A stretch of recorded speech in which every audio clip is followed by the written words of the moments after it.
ओम नमो भगवते वासुदेवाय।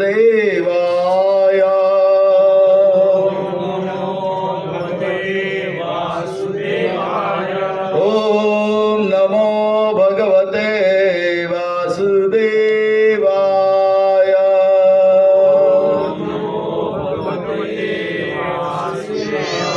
ओम नमो भगवते वासुदेवाय।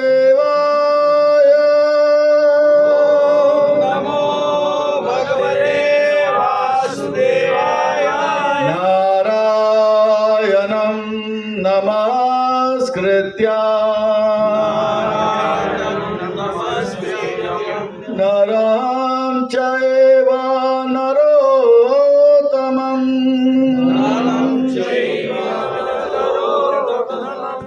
देवीं सरस्वतीं व्यासं ततो जयामुदीरये।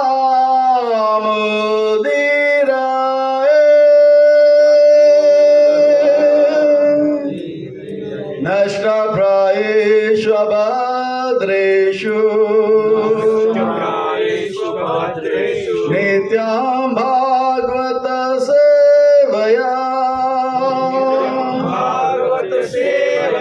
भगवती उत्तमा श्लोके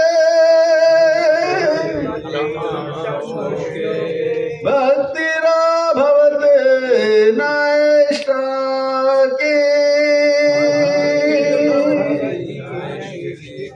ओम ज्ञानतिमिरान्धस्य ज्ञानाञ्जनशलाकया चक्षुरुन्मिलितं येन तस्मै श्रीगुरुवे नमः।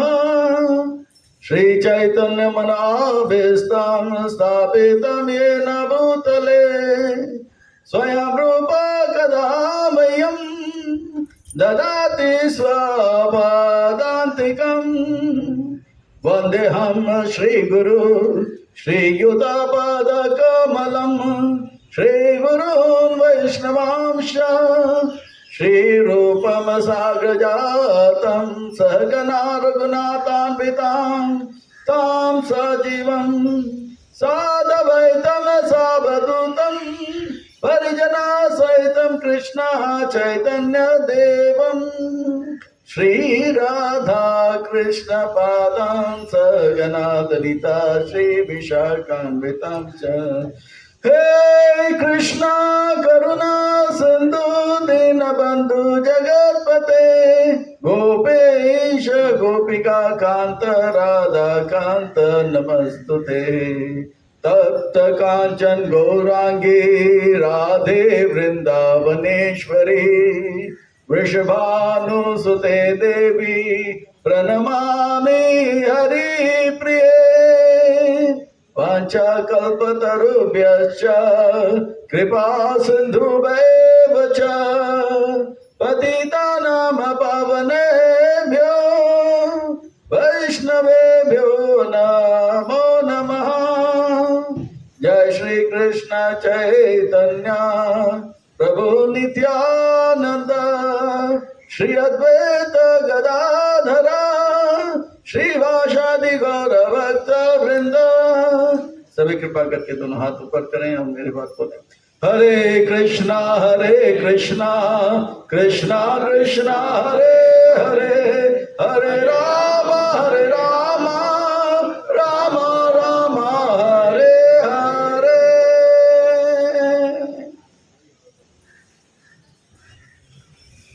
भूतेर्महद्भिर् याहिमा पुरो विभु निर्मायसेते अमशो पुरुषा भुङ्क्ते गुणान् षोडश आत्मका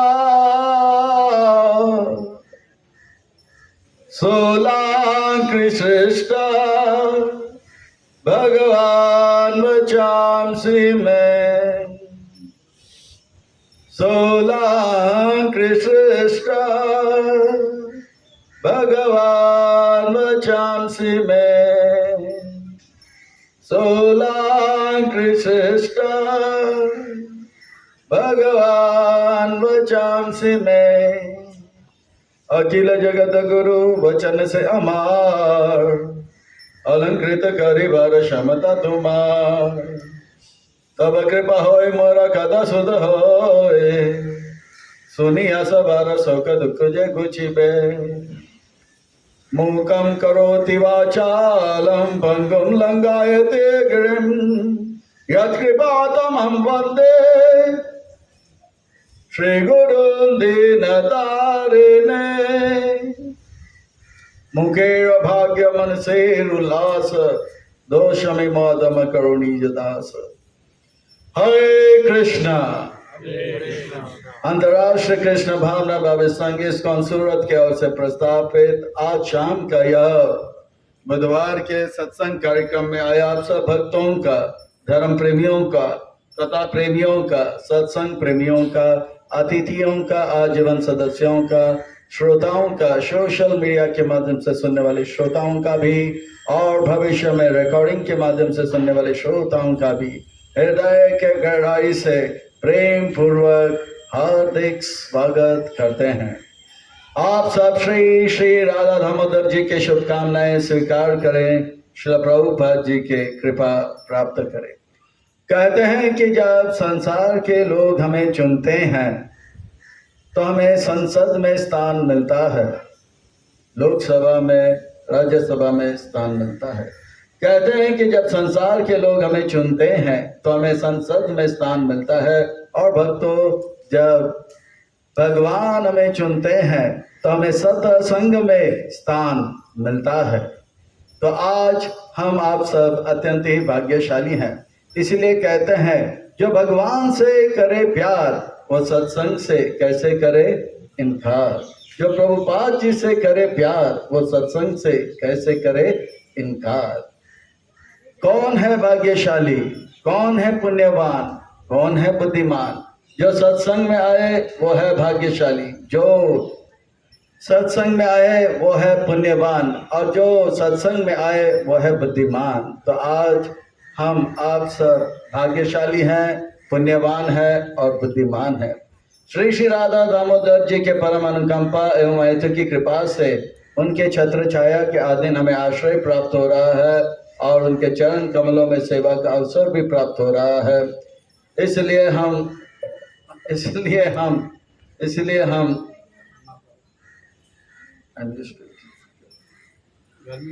नहीं सके, मुझे अच्छा लग रहा है।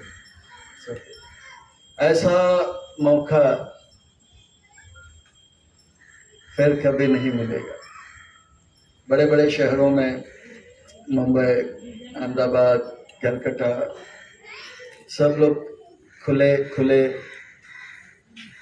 आसमान के नीचे बैठने के लिए तरसते हैं। सब कबूतर के छोटे छोटे जो घर जैसे बनाए हैं, और खुले आकाश के नीचे जाने के लिए 2-2 घंटा या 1 घंटा बाहर निकलते हैं, और ऐसे रिसोर्ट में जाते हैं जहाँ पर खुला हवा हो। तो ये भगवान का सुंदर योजना है। बड़ा सुंदर मंदिर है, राम दरबार है। यहाँ पे साक्षात वैष्णव नामता शंभु शिव जी हैं, हनुमान जी हैं, गणेश जी हैं, और क्या चाहिए जी। तो बहुत सुंदर माहौल है। So I am very happy here. और हल्का सा गर्मी है, वो मेरे लिए अनुकूल है। तो बहुत अच्छा लग रहा है। श्री श्री राधा दामोदर जी के परम अनुकंपा एवं ऐतु की कृपा से उनके छत्र छाया के अधीन हमें आश्रय प्राप्त हो रहा है, और उनके चरण कमलों में सेवा का अवसर भी प्राप्त हो रहा है। और उन सेवाओं में भी मानव देह में प्राप्त होने वाली जो सर्वोच्च उत्कृष्ट सेवा है, वह सत्संग का, श्रवण का, कीर्तन का लाभ हमें मिल रहा है। इसलिए हम उन भगवान श्री श्री राधा दामोदर जी के चरणारविंद में कोटि कोटि वंदन, उनके परिकर सहित के चरणारविंद में कोटि कोटि वंदन प्रणाम अर्पण करते हुए संस्था के संस्थापक आचार्य कृष्ण कृपा श्री मूर्ति अभय चरणारविंद भक्तिवेदांत स्वामी श्री प्रभुपाद जी के चरणारविंद में कोटि कोटि वंदन प्रणाम अर्पण करते हुए गुरुदेव जो कि दयामय है, कृपामय है, करुणामय, गुरुदेव जो गुरुदेव जो कि प्रातः स्मरणीय वंदनीय पूजनीय है, गुरुदेव जो कि नित्य वंदनीय पूजनीय है, दास के पर जिन्होंने बहुत कृपा किया है, अनेक त्रुटि होने पर भी प्रोत्साहित किया है, ऐसे गुरुदेव के चरणारविंद में कोटि कोटि वंदन प्रणाम अर्पण करते हुए यहाँ उपस्थित आप सब वैष्णव एवं वैष्णवी भगवत चरण अनुरागी महान भक्त वृंदों के चरणों में प्रणाम अर्पण करते हुए आप सबसे कलवत निवेदन करते हैं कि दास के ऊपर ऐसे कृपा करें कि सेवा के माध्यम से हम आपको, गुरुदेव को, श्रील प्रभुपाद जी को प्रसन्न कर पाए। इन्हीं शब्दों के साथ आज के सत्र के और अग्रसर होते हैं। आज की इस कथा को आरंभ करते हैं, प्रसंग को प्रारंभ करते हैं। यह श्रीमद् भगवत गीता का अर्थ होता है सुंदर, श्री का अर्थ होता है सुंदर, भगवत गीता, भगवत गीता का अर्थ होता है भगवान का गीत, सुंदर भगवान का गीत। पर मैं तो कहता हूं ये सुंदर भगवत गीता तो ये अर्थ है, पर वास्तव में ये प्रेम का गीत है, एक प्रेम गीत है। आप बोले प्रेम का गीत में तो प्रेमी प्रेमिका को प्रसन्न करने के लिए गाते हैं, पर यहाँ पर प्रेमी जो है भगवान है और हम सब उनके प्रेमिका है। भगवान हमें समझा रहे हैं आपके बगैर मैं खुश नहीं, मेरे बगैर आप खुश नहीं, आओ आओ घर वापस लौट आओ। तो यह है भगवान का यह संदेश, ये प्रेम का गीत है। भगवत गीता में भगवान हमें शिक्षा दे रहा है, संसार को जो इन आंखों से देखेगा वो हमेशा धोखा में रहेगा और दुखी रहेगा। भगवत गीता के पहले अध्याय में धृतराष्ट्र दुखी है, दुर्योधन दुखी है और अर्जुन भी दुखी है, क्योंकि वो इस संसार को इन आंखों से देख रहा है। जो इस संसार को इन आंखों से देखेगा वो दुखी रहेगा, वो केवल शरीर को देखेगा। इन आंखों से आप क्या देखोगे? अगर आंख है तो ठीक है, आंख नहीं भी है कोई बात नहीं, पर इस संसार में कोई इन आंखों से या इन इंद्रियों से देखेंगे तो हम केवल पृथ्वी, जल और अग्नि को देखेंगे और हवा को क्या किसी ने देखा है? हम हवा को भी नहीं देख सकते हैं। इन आंखों से हम जब देखेंगे तो शरीर को देखेंगे, पृथ्वी जल अग्नि को देखेंगे, शरीर को देखेंगे और कहेंगे ये मेरा है, तेरा है, मेरा है, ये तेरा है। और यही किया धृतराष्ट्र ने, ये तेरा है, मेरा है। और दुर्योधन ने भी यही किया, ये तेरा है, मेरा है। अर्जुन ने भी वही किया, ये तेरा है, मेरा है। जब तक इन आंखों से हम संसार को देखेंगे, पांडवश्च कौरवश्च, जहाँ जहाँ पे मामा कहा पांडव होगा, मेरा तेरा होगा, वहां पे महाभारत होगा और वहां पे अशांति होगा, वहां पे दुख होगा। तो हम इन दुखी आज इसीलिए हैं क्योंकि संसार को इन आंखों से देख रहे हैं। तेरी है, तेरी है, तेरी है जी तेरी है, मेरी है, मेरी है, मेरी है जी तेरी, मेरी है। भगवत गीता के दूसरे अध्याय में भगवान कहते हैं तेरी है ना मेरी है, हम सब भगवान श्री कृष्ण हरि की है। ना कोई हिंदू है, ना कोई मुसलमान है, ना कोई सिख है, ना कोई गुजराती है, ना कोई मद्रासी है, ना कोई बिहारी है, ना कोई रशियन है, ना कोई यूक्रेनियन है। हम सब जो है हरि के अंश हैं, हम सब भगवान के हैं। तेरी है ना मेरी है, हम सब भगवान श्री कृष्ण हरि की है। तो यह है दूसरा अध्याय। तो दुश्मन कहाँ पे? दुश्मन बाहर नहीं, दुश्मन अंदर है। कामेश क्रोधेश रजगुण समुद्भवा। तीसरे अध्याय में कहते हैं भगवान भगवत गीता के द्वारा हम सबको बता रहे हैं संसार को इन आंखों से मत देखो, इस संसार को भगवत गीता के आंखों से देखो, शास्त्र के चक्षु से देखो, साधु के आंखों से देखो, गुरु के आंखों से देखो, भगवान के आंखों से देखो। ये संसार में उन चीजों को देखो जो इन आंखों से नहीं दिखता है। इन आंखों से क्या हम आत्मा को देख सकते हैं? क्या हम परमात्मा को देख सकते हैं? क्या हम प्रकृति के 3 गुणों को देख सकते हैं? क्या हम जो है काल के प्रभाव को देख सकते हैं? नहीं। तो कर्मों का चक्कर को देख सकते हैं? नहीं। इन आंखों से केवल हम जो है शरीर को देखते हैं, और शरीर को देखते हैं तो अच्छा लगा तो कहेंगे क्या खूब लगती हो, बड़े सुंदर लगती हो, फिर से कहो कैसे रहो अच्छा लगता है।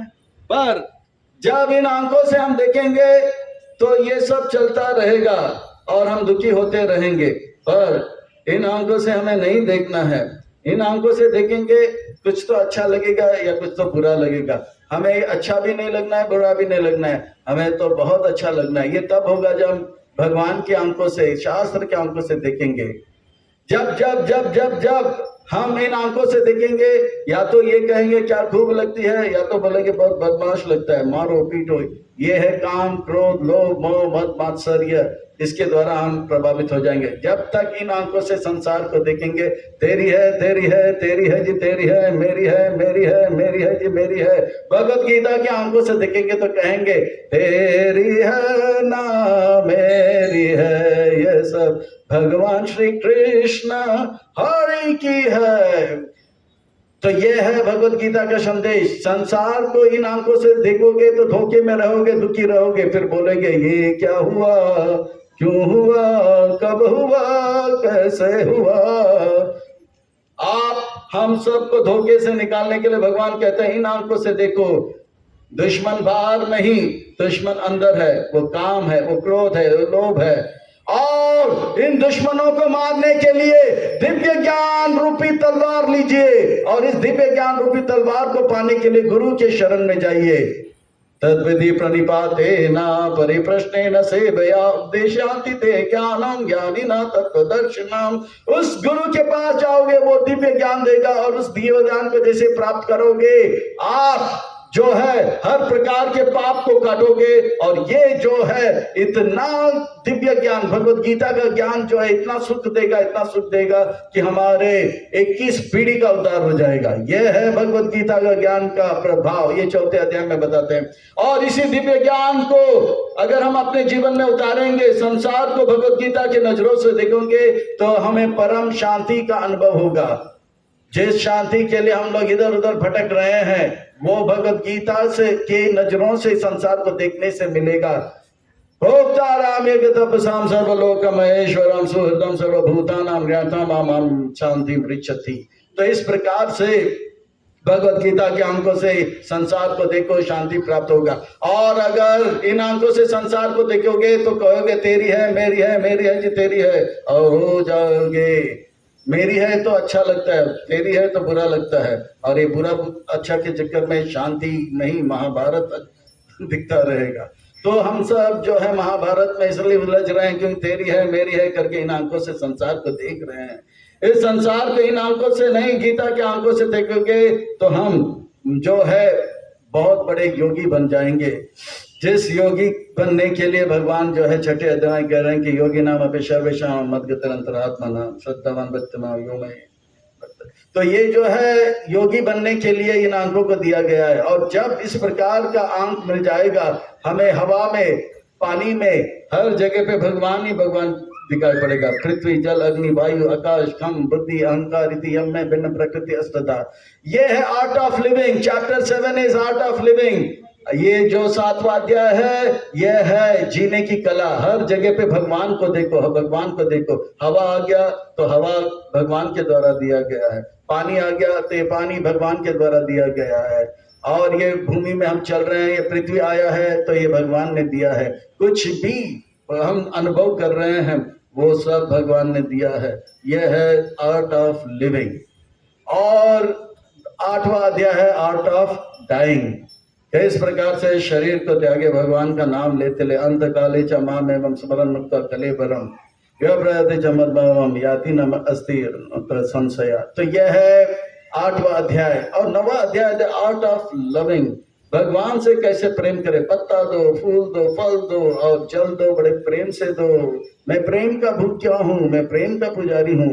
भगवान जो है पत्ता, फूल, फल मांगते हैं। यह है प्रेम, आदान प्रदान। हम अपने प्रेमिका को फूल देते हैं और फूल हो जाते हैं, और भगवान को अगर हम फूल देंगे तो हम खिल जाएंगे। फूल खिले हैं, गुलशन गुलशन, हम खिलते रहेंगे। और 10वें अध्याय में जो है भगवान जो है, भगवान के जो है, भगवान को किस प्रकार से, भगवान हर चीज के स्रोत हैं इसके बारे में, और भगवान के बारे में भक्त लोग कितने प्रेम करते हैं उसके बारे में ये सब वर्णन आता है। हम सर्व प्रभु मत सर्वं प्रवर्तति।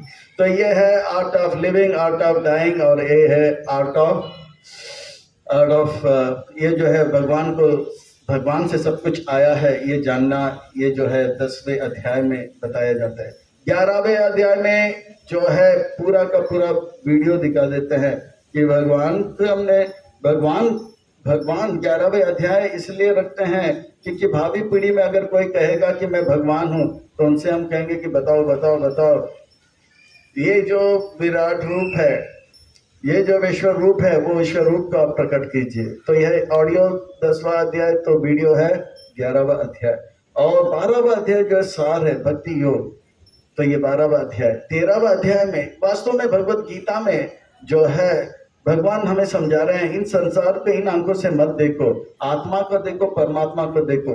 भगवत गीता के 13वें अध्याय में बताते हैं कि आप शरीर को मत देखो, शरीर के अंदर प्रकृति पुरुष को देखो, आप शरीर के अंदर क्षेत्र ज्ञान को देखो, ज्ञान ज्ञेयम को देखो, आप आत्मा परमात्मा को देखो। मच्छर को देखेंगे तो ये मत बोले रे छोटा हेलीकॉप्टर, नहीं नहीं, छोटा हेलीकॉप्टर के अंदर आप अनुभव करो कि उसके अंदर पायलट और कोई पायलट बैठा है। अरे एक चींटी जा रहा है तो चींटी पे ही ये छोटा काला रंग का ऑटो नहीं, ये जो है काला रंग के ऑटो में ड्राइवर और पैसेंजर आत्मा परमात्मा जा रहा है। हर जगह शरीर के अंदर क्या है वो 13वें अध्याय में भगवान कहते हैं देखने के लिए। आप केवल शरीर को देख के बोलेंगे अरे वाह क्या खूब लगती है, ये गलत है भाई, ये ठीक नहीं है। आपको शरीर को नहीं देखना, शरीर के अंदर आत्मा परमात्मा को देखना है। और दूसरे जो है 14वें अध्याय के शरीर के बाहर क्या देखना है, अच्छा फूल अच्छा फल, ये तो अच्छी बात है भाई, पर शरीर के बाहर जो है प्रकृति के 3 गुणों को देखना चाहिए। जो दिखता नहीं उसे देखना है, वो भगवत गीता में भगवान हमें सिखाता है। आपने आत्मा को देखा है नहीं, परमात्मा को देखा है, फिर भी हमें उसे देखने का जो कला है 13वें अध्याय में। 14वें अध्याय में दिखाता है कि सतगुण रजगुण और तमगुण का प्रभाव को देखने के लिए। और सतगुण का प्रभाव क्या है, तमगुण का प्रभाव का यही चल रहा है 14, 15, 17, 18 अध्याय में। तो सतगुण रजगुण तमगुण का प्रभाव, क्या आपने सतगुण का रस्सी को देखा है, क्या आपने तमगुण का रस्सी को देखा है? नहीं। ये इन आंखों से जो नहीं दिखता है उसे देखो, तब आप धोखे में नहीं रहोगे। और भगवान कहते हैं जो इस प्रकार से शरीर के अंदर आत्मा और परमात्मा को देखता है, केवल शरीर को नहीं देखता, वो देखने वाला सही में देखता है कौन सत्व गुण में है, कौन रजगुण में है, किसको तमगुण बांधा है, ये जो देखता है वो देखता है, पर कौन सा रस्सी किसको बांधा है पता नहीं दिखता है। आप बोलोगे अरे अरे अरे इसको कौन से रस्सी से बांधा है, सत्वगुण से या तमगुण से, वो रस्सी दिखता नहीं है, फिर भी उसे समझने की कला जो है गुरु देते हैं या शास्त्र देते हैं। तो जिस प्रकार से अगर कोई मान लो कि आप लोग बड़े ध्यान से सुन रहे हैं, ये वास्तव में सत्वगुण है, आओ सत्वगुण से बांधे, पर कहाँ है वो सत्वगुण का रस्सी। 14वें अध्याय हमें सिखाता है कि किस प्रकार से समझना है। अगर कोई लड़का लड़की को देखने में लगा हुआ है, लड़की लड़का को देखने में लगा, अरे आजकल तो बहुत ऐसा कॉम्प्लिकेशन आ गया, लड़का लड़का को देखने लग गया, लड़की लड़की को देखने, और तो और अभी इतना कॉम्प्लिकेशन आ गया कि छक्के लोग भी बीच में आ गए, अभी तो कॉम्प्लिकेशन और बढ़ गया, लड़का लड़की को देख रहा है, लड़की लड़की को देख रहा है, लड़का लड़की को देख रहा है, लड़का लड़का को देख रहा है, लड़का छक्का को देख रहा है, छक्का लड़की को देख रहा है, झमेला हो गया है। तो ये सब रजगुण है। पैसे के प्रति आकर्षण है तो रजगुण है, पर ये रजगुण दिख नहीं रहा है। अरे वो आकर्षण बताता है, भगवत गीता सिखाता है। और कोई गाली पे गाली दिया जा रहा है, गाली पे गाली दे रहा है, ये साधु बदमाश टकला आदमी हमारा बुधवार को बर्बाद कर दिया, प्रसाद खाने आया तो बड़बड़ किया जा रहा है, कभी खत्म करेगा। जिसको गुस्सा आ रहा है वो मान लो कि तमगुण, अरे तमगुण का रस्सी कहाँ है? नहीं, भगवत गीता सिखाता है जो दिखता नहीं उसे देखो। ऐसे जो तमगुण रजगुण सत्वगुण का रस्सी को देखता है वही देखता है संसार को, कभी दुखी नहीं होगा। अगर इन आंखों से जो देखते हो उसी को सब कुछ मानोगे, धोखे में रह जाओगे। अगर जो नहीं दिखता है उसे देखो, आत्मा परमात्मा को देखो। 13वां अध्याय 3 गुणों को देखो, ये 14वां अध्याय। 15वें अध्याय में भगवान कहते हैं कि आप मुझे बाहर भी देखो अंदर भी देखो। अंदर जो है परमात्मा के रूप में हूँ, पेट के अग्नि के रूप में हूँ, बाहर मैं जो है अंतरिक्ष को चलाता हूँ, सूर्य चंद्र इत्यादि को चला रहा हूँ। इसके द्वारा आप 15वें अध्याय में भगवान को अनुभव कर, अंदर बाहर। इतो नरसिम्हा परतो नरसिम्हा यत यत आमी ततो नरसिम्हा बहि नरसिम्हा हृदय नरसिम्हा नरसिम्हादिम शरणाम प्रपन्ने। ये कला जो है 15 चैप्टर में देते हैं। और 16वें अध्याय में बताते हैं सूर कौन है और असुर कौन है। बताइए सूर कौन है और असुर कौन है। सरल भाषा में अगर आपको बताऊं तो सुर वो है जो भगवान के सुर से सुर मिलाए वो सुर, और जो भगवान के सुर से सुर ना मिलाए वो असुर। बस। पर 17वें अध्याय में बताते हैं कि सुर और असुर से पूरा कहानी खत्म नहीं होता है। इस संसार में ऐसा नहीं everything is black and white, पर सुर और असुर के बीच में और झमेला है। पहले तो सब कुछ बड़ा सरल था, लड़का तो लड़का, लड़की तो लड़की। आज लड़का कौन है, लड़की कौन है, हिजड़ा कौन है, कुछ पता नहीं लगता है। पहले तो सिंपल था, लड़का मतलब पैंट शर्ट पहनता है, लड़की मतलब सलवार कमीज पहनती है, बस। अभी सिंपल है, अभी पता नहीं लगता है। पीछे से दिखता है ये पैंट शर्ट पहना है तो दिखता है ये लड़का है, फिर बाद में पता लगा लड़का नहीं लड़की है। अरे फिर बाद में झमेला और बढ़ गया, अरे ये पैंट शर्ट पहना है ये लड़का है, नहीं नहीं नहीं, फिर नहीं लड़की है, फिर बाद में देखा था लड़का भी नहीं, लड़की नहीं है तो हिजड़ा है। तो इतना झमेला है। It is not black and white and it is clean कि ये सुर है तो ये असुर है। तो यहाँ पे अर्जुन जो है 17वें अध्याय में प्रश्न कर रहे हैं कि ऐसा भी बहुत लोग हैं जो कि विष्णु का पूजा नहीं करते हैं, सुर नहीं है। हम विष्णु का जो पूजा करते हैं उसे सुर माना जाता है, दैत्य उनको जो है देवता माना जाता है। विष्णु भक्त भजे, विष्णु भक्त को जो विष्णु को जो भजन करते हैं उन्हें देवता कहा जाता है। तत् विपरात यानी कि उसके ठीक विपरीत जो विष्णु का भजन नहीं करते हैं वो असुर माना जाता है। पर ये सुर और असुर के बीच में भी झमेला है, कोई विष्णु का भी भक्त नहीं और पूरा जो है असुर भी नहीं है। उनका वर्णन यहाँ पे जो है यह 17वें अध्याय में किया जा रहा है। अर्जुन प्रश्न कर रहे हैं कि मैं तो समझता हूं कि ये सुर और असुर के बीच में और बहुत सारे लोग हैं जो सुर नहीं है और असुर नहीं है, तो ये लोग कौन है, उन्हें कौन से गुण जो है बांध के रखा है, वो रजगुण में है, सतगुण में है या तमगुण में है, ये कैसा पता लगेगा। तो ये जो है कैसे पता लगेगा, तो उसका उत्तर भगवान श्री कृष्ण कहते हैं कि श्री भगवान वाच। श्लोक के साथ मैं थोड़ा सा कहूंगा, आप लोग भी इसका आनंद लीजिए। अर्जुन वाच य शास्त्र विधिम उत्सृज्य यजन्ते श्रद्धया अन्विता तेषां निष्ठा तु का कृष्ण सत्वम आहो रजतमः। हे कृष्ण, जो लोग शास्त्र के नियमों का पालन न करके अपने कल्पना के अनुसार पूजा करते हैं उनकी स्थिति कौन सी है, वे सत्वगुणी है, रजगुणी है या तमगुणी है। अब भगवान कहते हैं श्री भगवान वाच।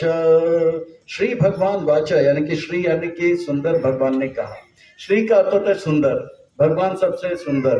कौन सबसे सुंदर है, इसके ऊपर जो है अगर प्रश्न उठा जाएगा तो कृष्ण सबसे सुंदर। कृष्ण इतने सुंदर कि वो वृंदावन में जब आए तो जितने भी व्रज के जितने भी गोपियां थी जो का विवाह नहीं हुआ, वो सब जो है कृष्ण कृष्ण कृष्ण को ही पति के रूप में स्वीकार किया।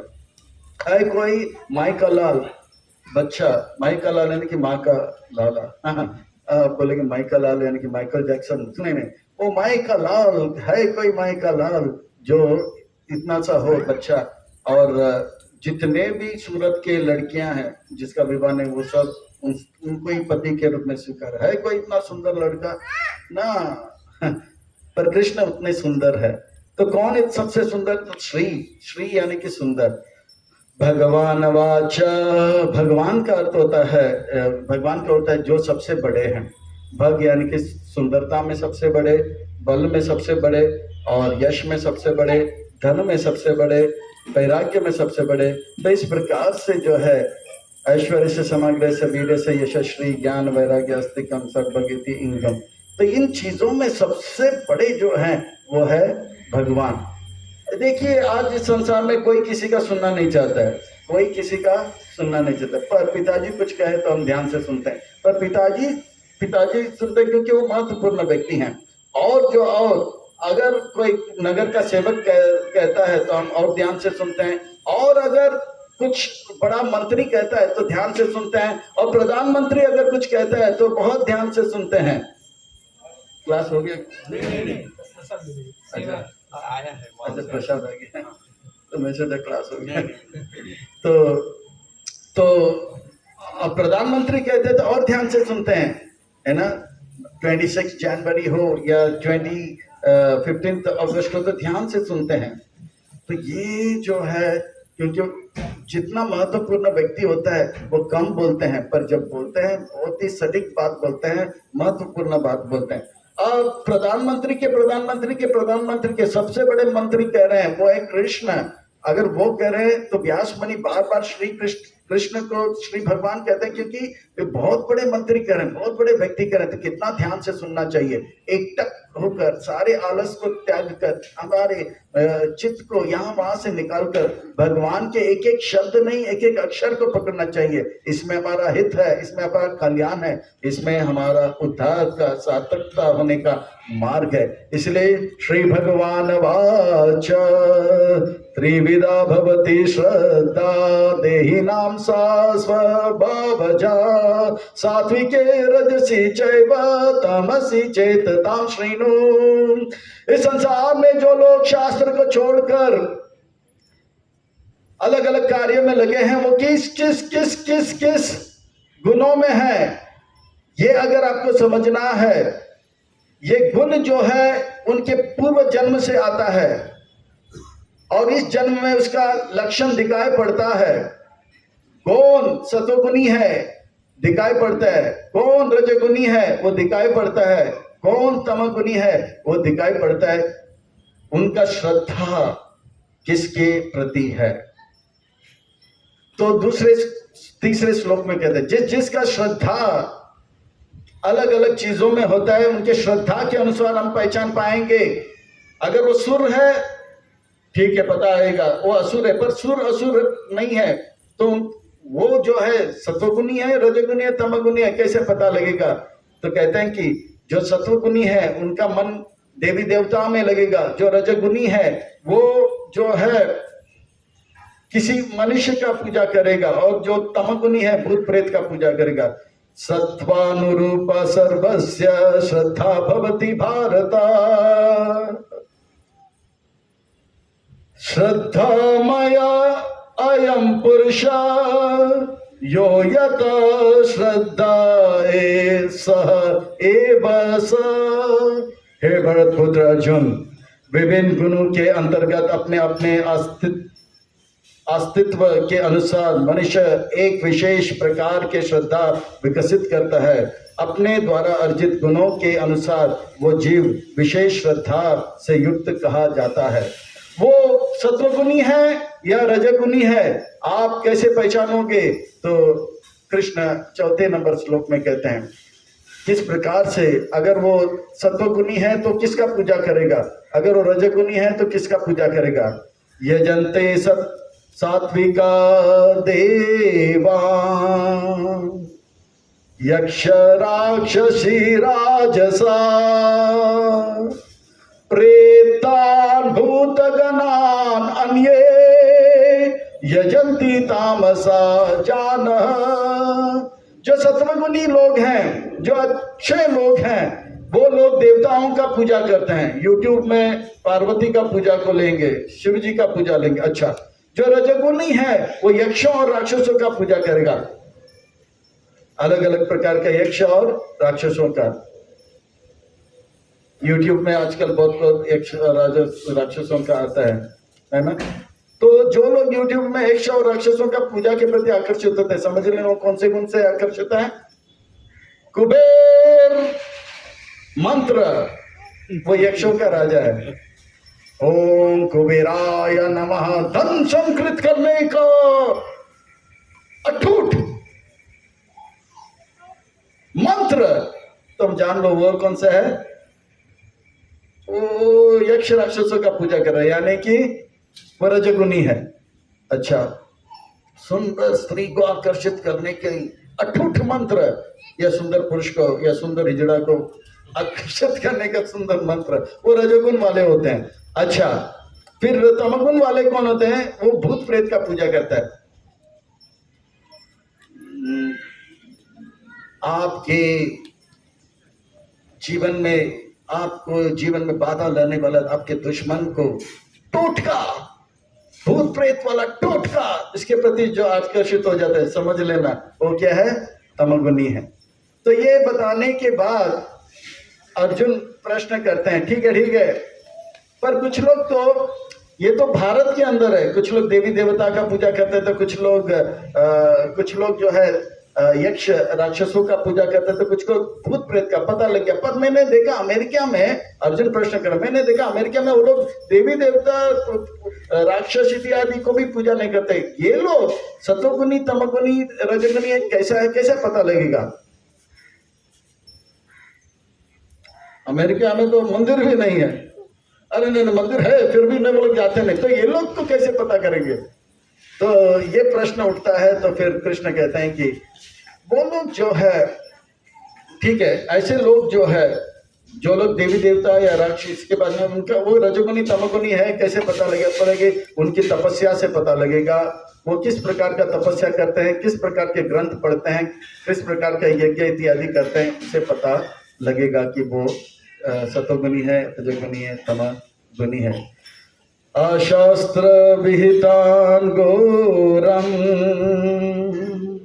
तपयन्ति ये तपजना दंभाकार संयुक्तम कामराग बल अर्पिता कर्षयन्ति शरीरस्थम भूतग्राम अचेतसा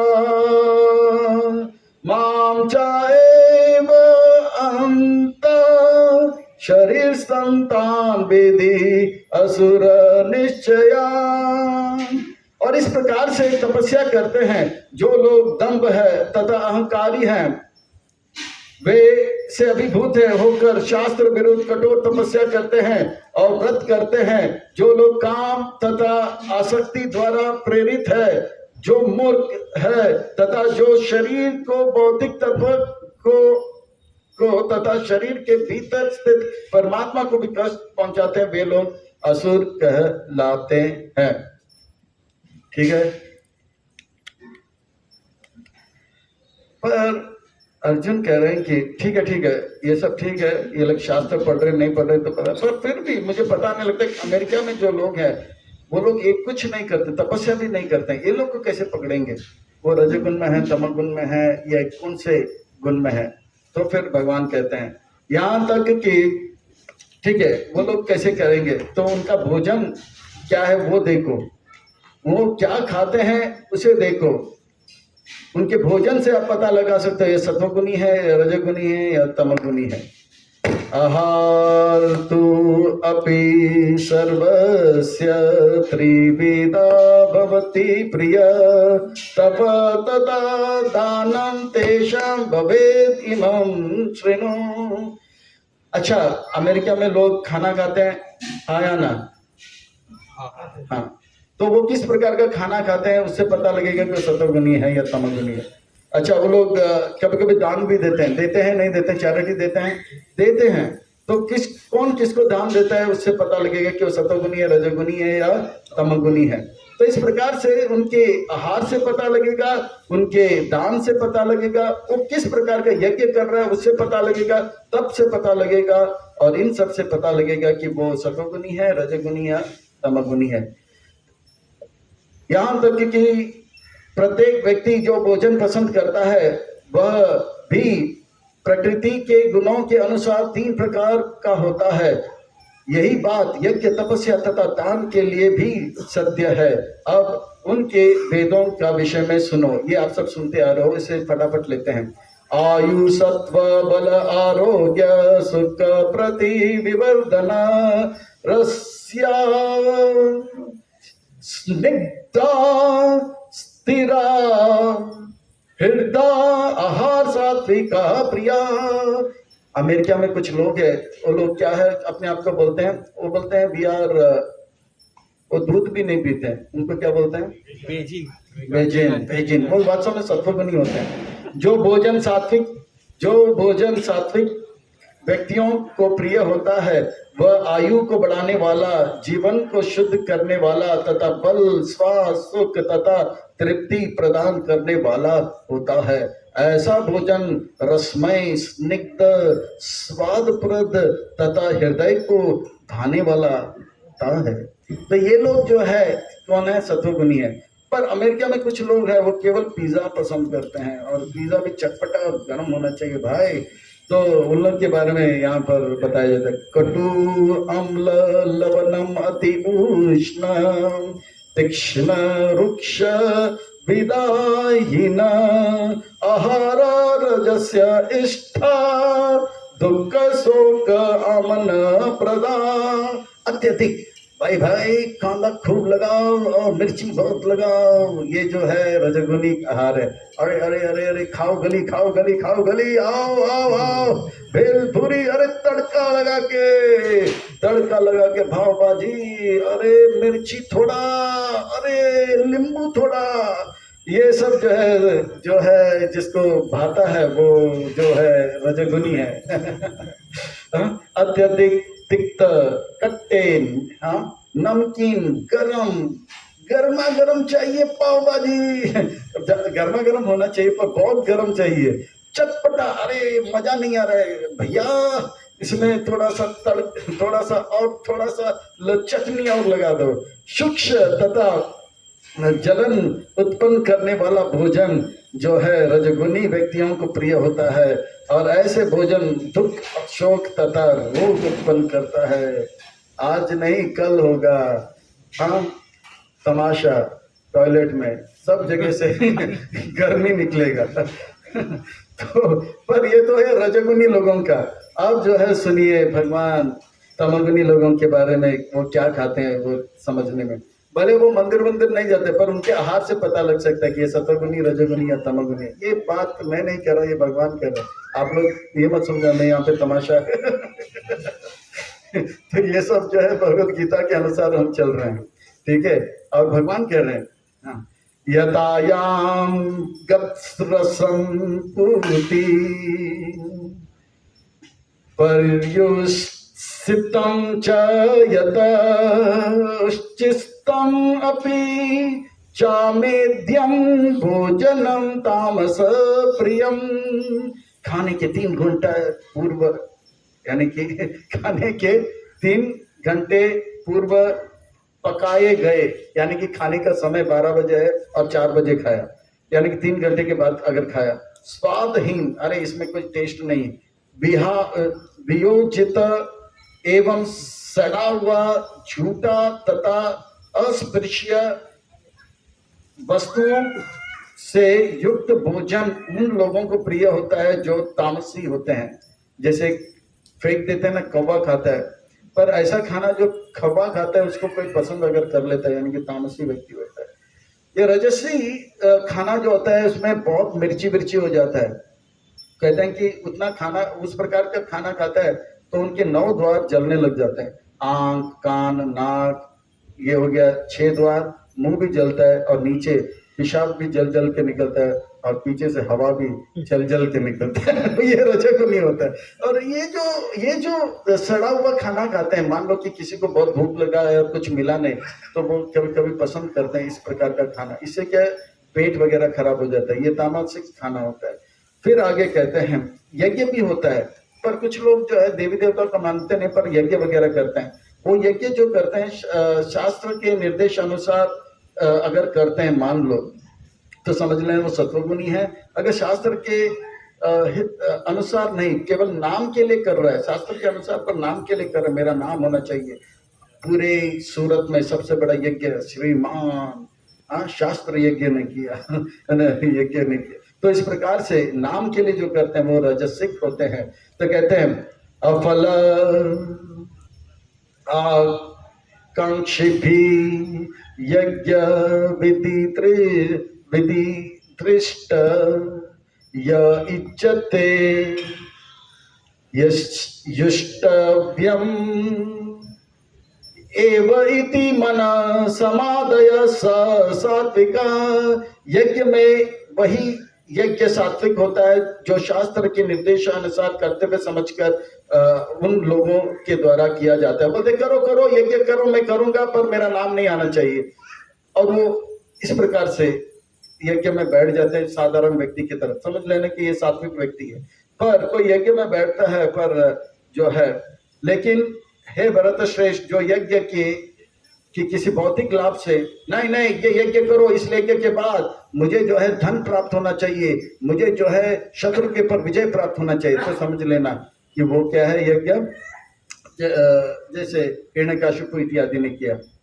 वो जो है भगवान कह रहे हैं अभिसंदयातु फलम दम्बम अर्थम आपी च एव यतिज्जते भरत श्रेष्ठ तम यज्ञम विधि राजसम। मुझे कुछ लाभ मिलना चाहिए इस यज्ञ से, मुझे स्वर्ग मिलना चाहिए। ये जो है यज्ञ रावण इत्यादि करते हैं, वो क्या है, राजसिक यज्ञ है। आज का तारीख है 17 और हम पढ़ रहे हैं अध्याय 17। आज का तारीख है 17 और हम अगर पढ़ेंगे 17 तो आएगा नहीं हमारे जीवन में खतरा। और आज का तारीख है 17 और आज के तारीख हम नहीं पढ़ेंगे अध्याय 17 तो आएगा हमारे जीवन में खतरा। तो 17 अध्याय को अच्छी तरह से पढ़ ही लेते हैं, क्योंकि हमें नहीं चाहते हमारे जीवन में आए खतरा। तो श्लोक नंबर 18 मैं अभी फटाफट लूंगा, बहुत ही रोचक है, बड़ा आसान भी है, बड़ा। तो अभी मान लो कि रजक से कौन है, तो उसके बारे में कहते हैं अभिसंदया तु फलम दम्बम अर्थमपि चैव यदिज्यते भरत श्रेष्ठस्तम यज्ञम विधि राजसम। इससे मुझे स्वर्ग इत्यादि चाहिए, ये रजसिक यज्ञ है अर्जुन।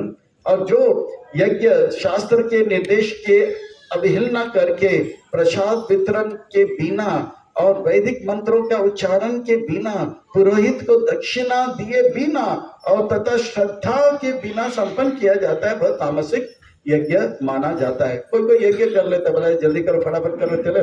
जैसे आप लोग ने कथा सुना होगा कि दक्षिण भारत का एक बहुत बड़ा जो है संत बना, पर उनके पिताजी का मृत्यु हो गया और उनका पिताजी का मृत्यु के लिए कुछ पूजा पाठ चल रहा था, और वो बोला था पुजारी को जल्दी कर, और उनको जाना था मिलना एक वैश्य से।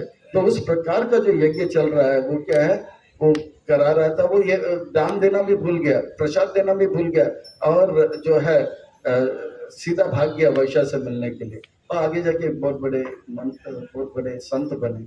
उन्होंने अपने आंखों को ही फोड़ दिया था, और जो है बहुत सुंदर सुंदर उन्होंने लेख लिखा, जिस लेख को चैतन्य महाप्रभु भी पसंद करते हैं।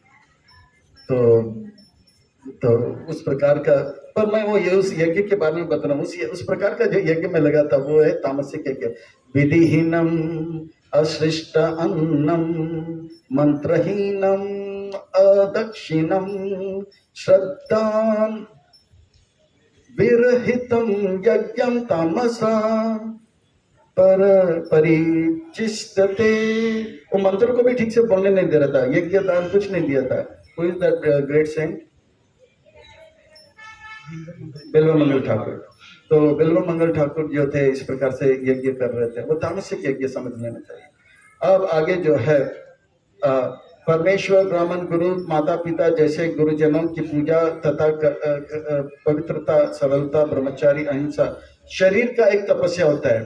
जब शरीर का तपस्या होता है कि हम जो है प्रणाम करें, किसको, माता पिता को, हमसे श्रेष्ठ को, देवी देवता को, भगवान को प्रणाम करें।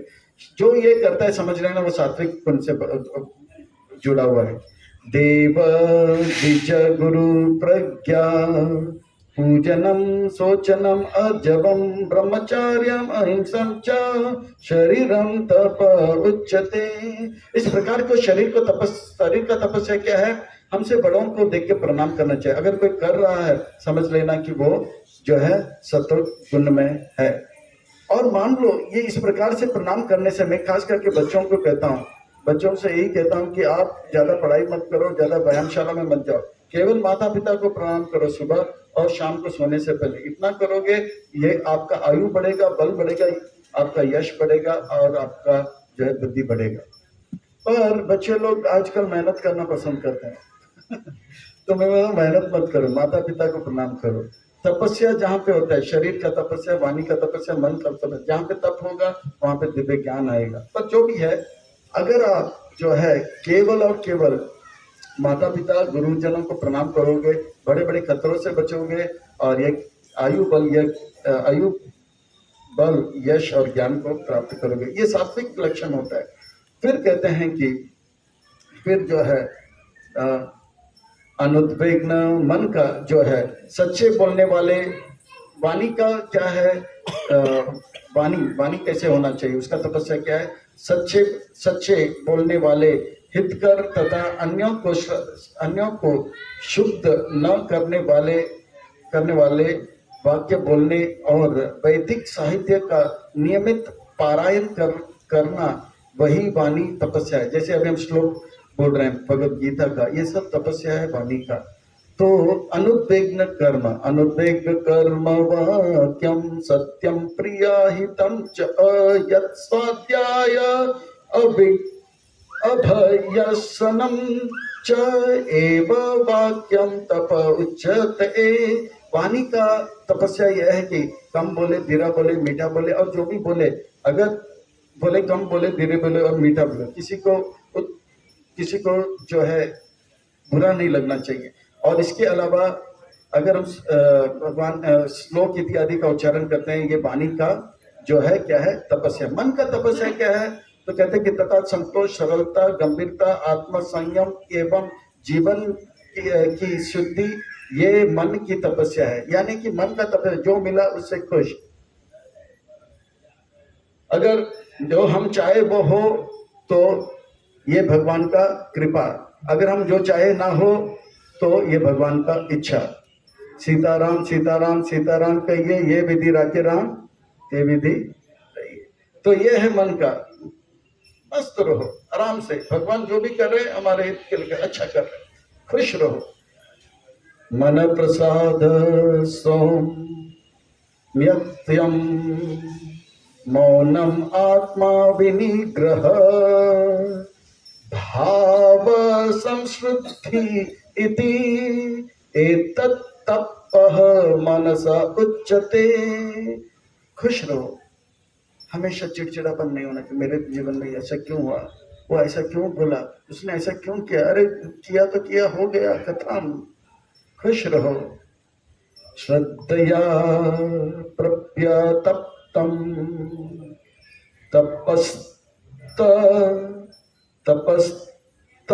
तपस्तप तत्त्रिनेर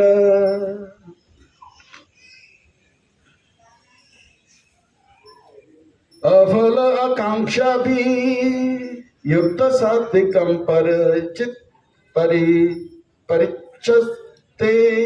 भौतिक लाभ की इच्छा न करने वाले तथा केवल परमेश्वर की प्रवृत्त मनुष्य द्वारा दिव्य श्रद्धा से संपन्न यह 3 प्रकार की तपस्या सात्विक तपस्या कहलाती है।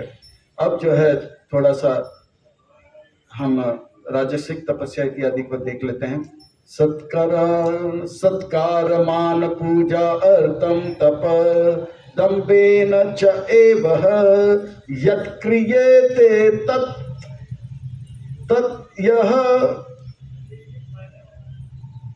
यह प्रोक्तम राजसम चलम अध्रुवम। जो तपस्या दंभ पूर्वक तथा सम्मान सत्कार एवं पूजा करने के लिए संपन्न की जाती है वो राजसिक गुणों से रजगुणी कहलाती है। यह ना तो स्थायी होती है ना तो शाश्वत होती है।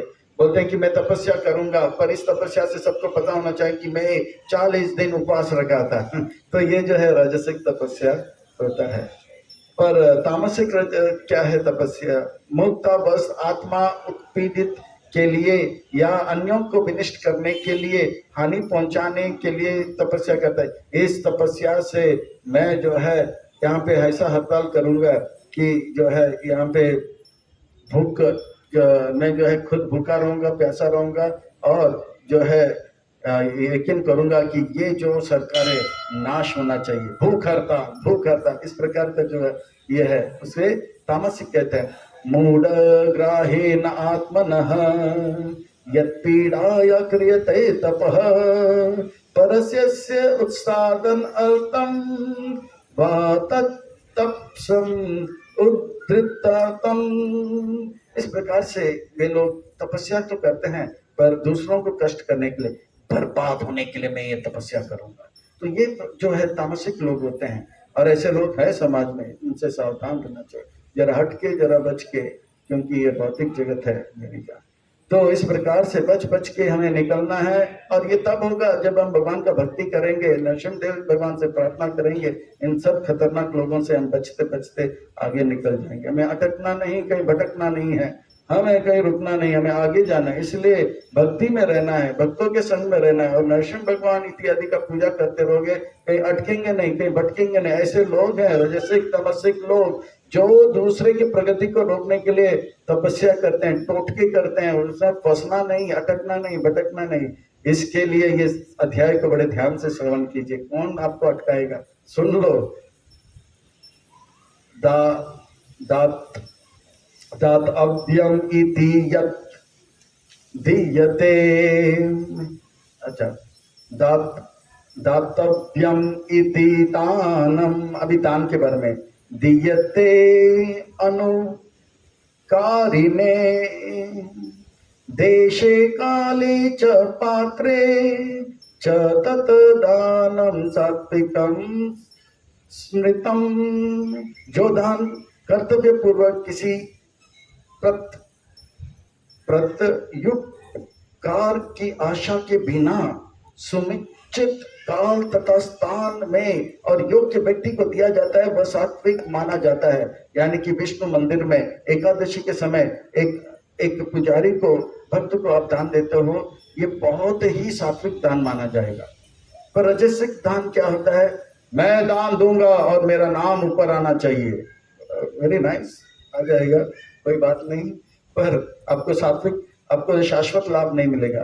पर जो दान देता है, बोलते गुप्त दान है और मेरा नाम नहीं चाहिए, और सही समय पे, सही स्थान पे, सही व्यक्ति को देता है, वो सात्विक दान होता है, और उसका लाभ जो है अनगिनत होता है। पर रजसिक दान क्या है? किंतु जो दान जो है उपकार के, हमें कुछ नाम चाहिए, हम मेरे इस प्रकार से बोर्ड लगना चाहिए, कर्म फल की इच्छा से किया जाता है, हम इस प्रकार के दान को रजसिक दान कहा जाता है। हम लोग देखते हैं ये होता है। तो कहते हैं यत्तु प्रति उपकार अर्थम फलम उद्देश्य च वा पुनः दीयते च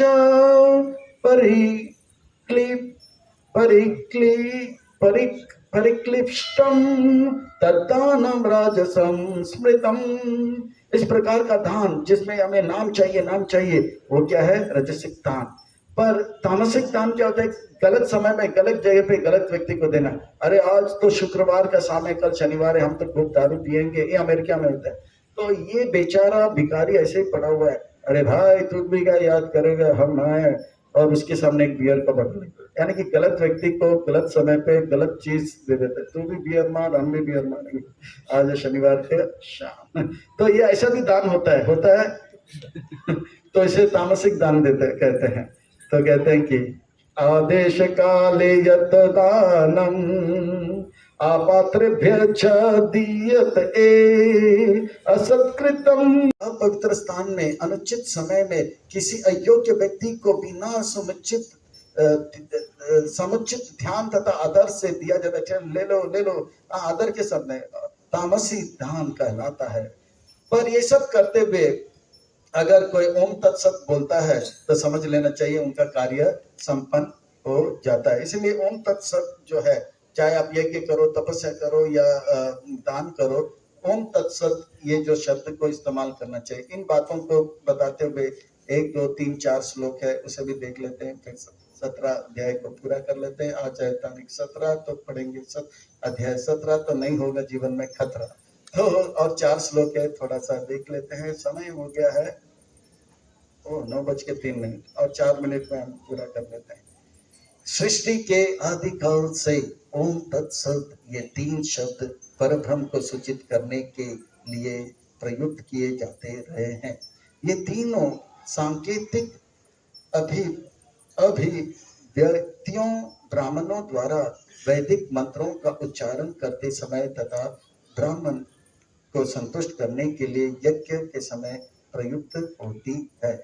ओम तत्सत् इति निर्देशः ब्रह्मणो त्रिविधा संवृत्त ब्रह्मणा तेन वेद च यज्ञ च विहता पुरा। हम जो भी कार्य करते हैं, भले शास्त्र को पढ़े या न पढ़े, पर ये शब्द इस्तेमाल करने से हम जो भी कार्य वो पूर्ण हो जाता है। ओम तत्सत बोलने से वो सत चित आनंद विग्रह भगवान को अर्पण हो जाता है। इसीलिए चाहे हम जो भी करें, करने के बाद ओम तत्सत, अभी पुराने जमाने में जो भी लेटर लिखते थे और लेटर लिखने के बाद ओम तत्सत फिर सिग्नेचर करते थे, सिग्नेचर के बाद ओम तत्सत लिखते हैं। शुरू में भी ओम तत्सत, अंत में भी ओम सत, ताकि मैं जो भी कार्य कर रहा हूँ वो कार्य जो है भगवान तक पहुंचे। आप दान दे रहे हो, पहले ओम तत्सत बोलिए, दान दीजिए, फिर बाद में ओम तत्सत। वो दान जो है, वो दान जो है, वो क्रिया जो है भगवान तक पहुंच जाएगा, भगवान को प्रसन्न कर देगा। तो ओम तत्सत शब्द का इस्तेमाल किया जा रहा है। पर हम जो है ओम तत्सत बोले या हरे कृष्ण महामंत्र बोले, इसमें कोई अंतर नहीं। तो जो भी करे हरे कृष्ण महामंत्र बोल के करे तो वो कार्य जो है वास्तव में भौतिक स्तर में आध्यात्मिक स्तर तक हो जाएगा। तस्मात् ओम इति उदाहृत्य यज्ञदान तपः क्रिया प्रवर्तन्ते विद्यानुक्ता सततं ब्रह्मवादिना। अतएव योगी जन ब्राह्मण ब्रह्म के प्रति, ब्रह्म के प्राप्ति के लिए शास्त्र विधि के अनुसार यज्ञ दान तप की समस्त कार्यों को शुभारंभ सदैव ओम से करते हैं। तत् इति अनभिसंदया फलम यज्ञ तपा क्रिया दान क्रिया च विविधा क्रियांते मोक्ष कांक्ष भी। मनुष्य को चाहिए कि कर्म फल की इच्छा किए बिना विविध प्रकार के यज्ञ तप तथा दान को तत् शब्द कहकर संपन्न करे। यह दिव्य कार्यों का उद्देश्य भाव बंधन से मुक्त होता है।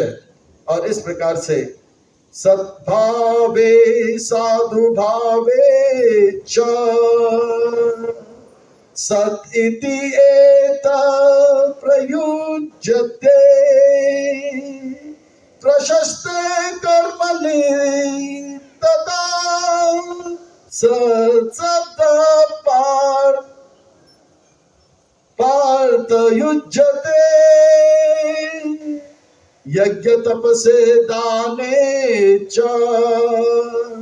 स्थिति सत्तिति चोदते कर्म चैव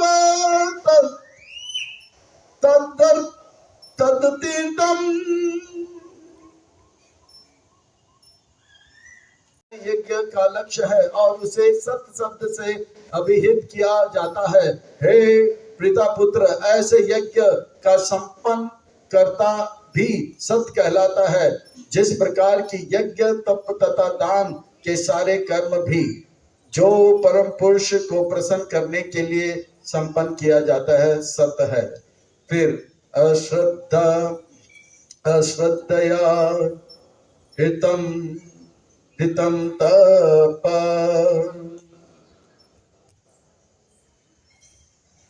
तप्तं कृतं चायत असत् इति उच्यते पार्थ न चातत् प्रत्ययनो इह। हे पार्थ, श्रद्धा के बिना यज्ञ दान या तप के रूप में जो भी किया जाता है वह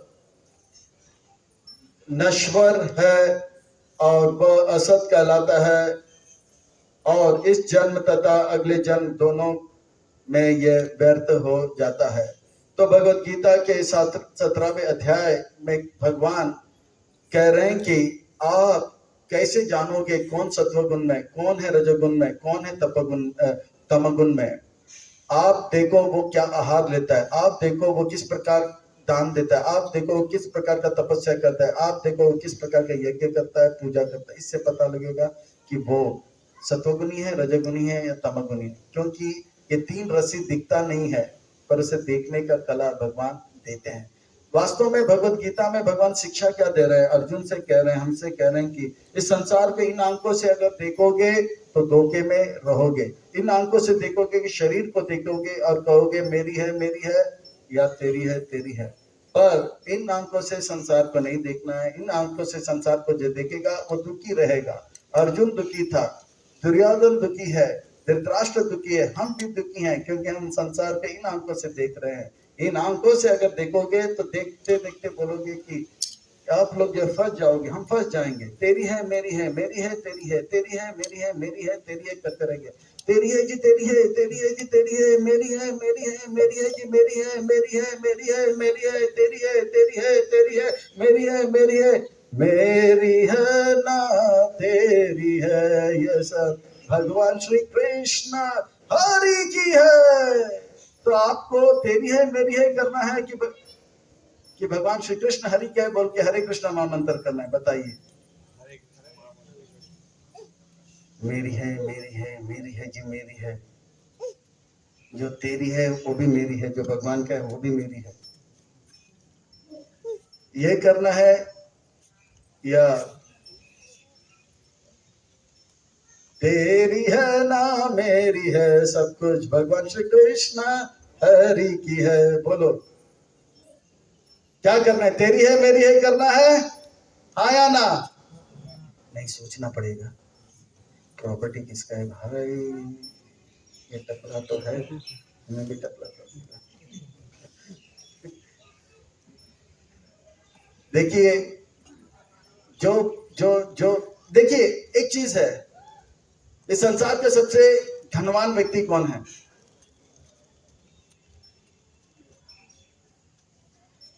आज तक जितने भी धनवान थे उससे भी धनवान था, है और रहेगा, और वो है ध्रुव महाराज। और ध्रुव महाराज ने कोई फैक्ट्री नहीं चलाया, ध्रुव महाराज ने कोई बिजनेस नहीं किया, ध्रुव महाराज ने कोई कंपनी में काम नहीं किया। ध्रुव महाराज केवल हरे कृष्ण कृष्ण कृष्ण हरे हरे, हरे राम राम राम हरे हरे किया। और वो तेरी है मेरी है भी नहीं किया। वो जानता था तेरी है ना मेरी है, ये सब भगवान श्री कृष्ण हरि की है। और भगवान ने उनको जितना धन दिया तो धन दिया तो धन दिया, धन धनाधन धन दिया। उनसे बढ़कर आज तक कोई धनी था, है ना रहेगा। तो आप लोग डरो मत, भगवान का था है और रहेगा, ये स्वीकार करने से हम और धनवान हो जाएंगे, जैसे ध्रुव महाराज धनवान होंगे। अगर हम भगवान को स्वीकार नहीं करेंगे, भक्ति को स्वीकार नहीं करेंगे, हमारे किस्मत में जितना है, हमारे तकदीर में कितना है, हमारे भाग्य में जितना है, या हमारे हाथों की रेखा में जितना है उतना ही मिलेगा। और उनके लिए ये कहावत है, वक्त से पहले किस्मत से ज्यादा किसी को मिला है ना किसी को मिलेगा। और अगर हम भगवान का भक्ति करेंगे तो वक्त से पहले किस्मत से ज्यादा हमको मिलेगा। उसका ज्वलंत उदाहरण ध्रुव महाराज है। और अगर हम तेरी है मेरी है करते रहेंगे, हमें लिमिटेड मिलेगा। और अगर हम कहेंगे मेरी है ना तेरी है, ये सब भगवान श्री कृष्ण है की है, तो हमें मिलेगा अनलिमिटेड। आपको लिमिटेड चाहिए कि अनलिमिटेड चाहिए? बताइए। अनलिमिटेड चाहिए। फिर तो बोलना पड़ेगा, मेरी है ना तेरी है, मेरी है ना तेरी है, ये सब भगवान श्री कृष्ण हरि की है, ये सब भगवान श्री कृष्ण हरि की है। डरो मत, ये सब भगवान श्री कृष्ण हरि की है। तेरी है जी तेरी है जी तेरी है जी तेरी है, तेरी है जी तेरी है जी तेरी है जी तेरी है, मेरी है जी मेरी है जी मेरी है जी मेरी है, तेरी है जी मेरी है जी मेरी है, तेरी है तेरी है मेरी है मेरी है तेरी है। एवरीबॉडी, तेरी है मेरी है मेरी है मेरी है मेरी है जी मेरी, तेरी है तेरी है तेरी है तेरी है तेरी है तेरी है, मेरी है ना मेरी है, ये सब भगवान कृष्ण हरि की है। Hare Krishna, Krishna Krishna, Hare Hare, Hare Ram, Ram Ram, Hare Hare, Hare Krishna, Krishna Krishna, Hare Hare, Hare Ram, Ram Hare Krishna, Krishna Krishna, Hare Hare, Hare Ram, Ram Hare Hare, Hare Krishna, Krishna Krishna, Hare Ram, Ram Hare Hare, Hare Krishna, Krishna Krishna, Hare Hare, Ram Hare Hare, Hare Krishna, Krishna Krishna, Hare Ram, Ram Hare Hare, Hare Krishna, Krishna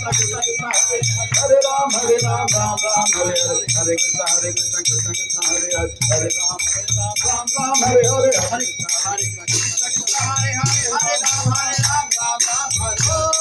Hare Hare, Hare Krishna, Krishna Krishna, Hare Hare, Hare Rama, Rama. Everybody. Bolo. Hare Krishna, Krishna Krishna, Hare Hare, Hare Rama, Rama Hare Hare, Hare Krishna, Krishna Krishna, Hare Hare, Hare Rama, देखिए, भगवान के कीर्तन में नाचना भगवान का भक्ति है। कहते हैं कि हरिनाम संकीर्तन में जो भाग लेता है वो दुनिया का सबसे बड़ा परोपकार का कार्य करता है। जेब से एक पैसा नहीं जाता है और परोपकार का इतना बड़ा कार्य हो जाता है। ये मैं नहीं कहते, भागवत में कहा गया। तो ठीक है। दूसरी बात, भगवान कहते हैं जो मेरे नाम कीर्तन में नाचता है वो मुझे खरीद लेता है। बताइए, आज तक आपने मोबाइल खरीदा होगा, जूते खरीदोगे, कपड़े खरीदे होगे, घर खरीदोगे, 2 घर खरीदोगा, 4 बंगला खरीदा होगा, 7 बंगला, 1 शहर खरीदा होगा, पर है कोई मैकेलाल जो भगवान को खरीद लिया होगा। पर भक्ति में इतना शक्ति है भगवान का नाम कीर्तन करने से। भगवान कहते हैं वो मुझे खरीद लेता है। और फिर भगवान कहते हैं ये तो ठीक है, पर नाचते नाचते जो आंखों से पानी निकाले भाव में गौरव कर, वो मुझे खरीद भी लेगा और अच्छी तरह से इस्तेमाल भी करेगा। आज ड्राइवर ने हरे कृष्ण लग गया तो कृष्ण गाड़ी लगाए चलाने लग जाएगा, इस्तेमाल कर लेंगे। तो बोले अरे नाच तो हम रहे हैं पर आंखों से आंसू नहीं आ रहे, चलो निकालो मिर्ची, लगाओ आंखों में। भगवान बोले मेरे बिल्ली और मुझसे नहीं आओ, झूठ मूठ का मिर्ची लगा, अभी लगा तो असली मिर्ची, और हम रोते रहेंगे। पर ईमानदारी से अगर हम नाचते रहेंगे तो भगवान समझ लेंगे और हमारे ऊपर कृपा करेंगे और खूब धन धनाधन धन देंगे, भक्ति का आनंद देंगे। तो आपको भक्ति का आनंद चाहिए, धन धनाधन धन चाहिए, हाँ या ना?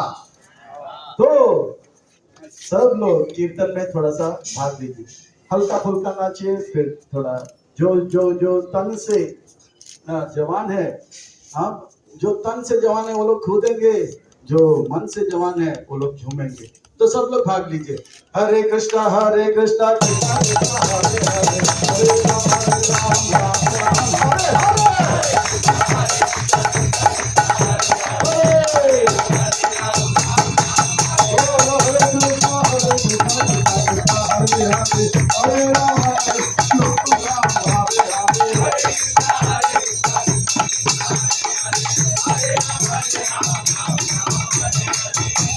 देखिए, जो भगवान के नाम कीर्तन में नहीं नाचेगा उनका क्या हाल होगा, और जो भगवान के नाम कीर्तन में नाचेगा उनका हाल क्या होगा।